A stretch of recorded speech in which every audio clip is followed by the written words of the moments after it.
Studios. And this is our game, Shadow Shaman, for Android devices.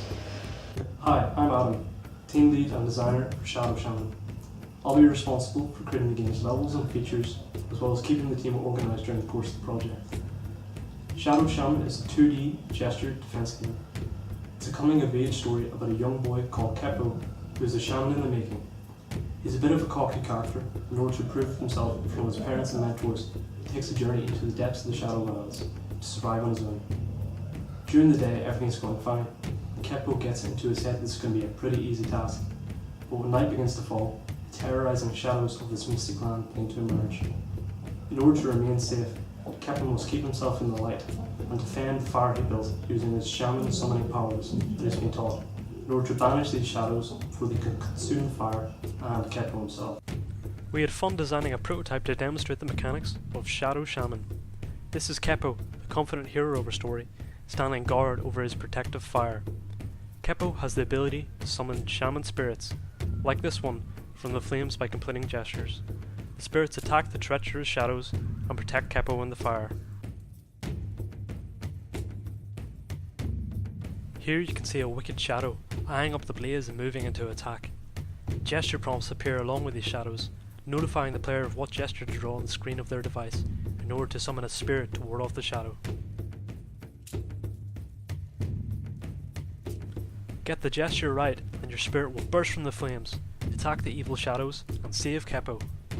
Different shadow types will require new gestures, and these gestures will summon the spirit animal best suited to deal with the opposing shadow.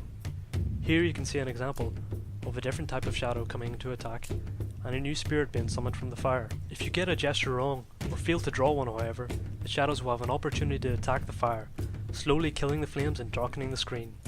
If enough make it through, the fire will be no more, and Keppo will be vulnerable to the shadows.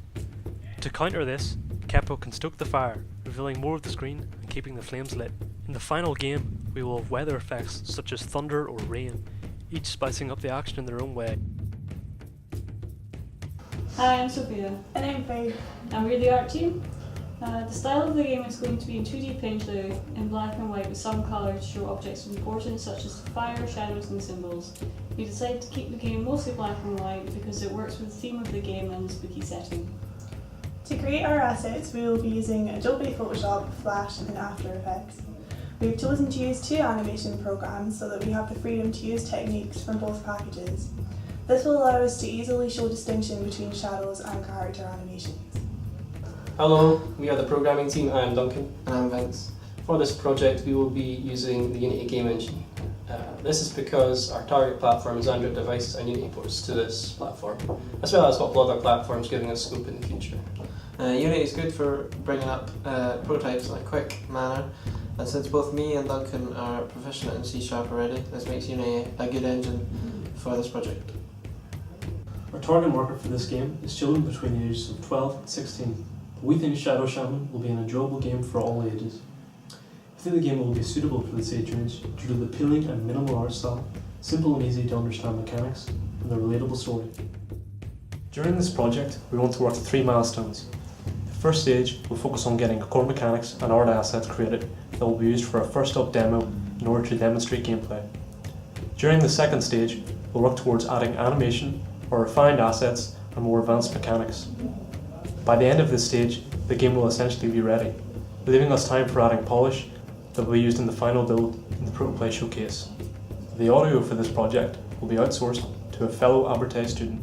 Hi, so thanks for listening to our concept for Shadow Shaman. We really hope you enjoyed it, and we'll see you later.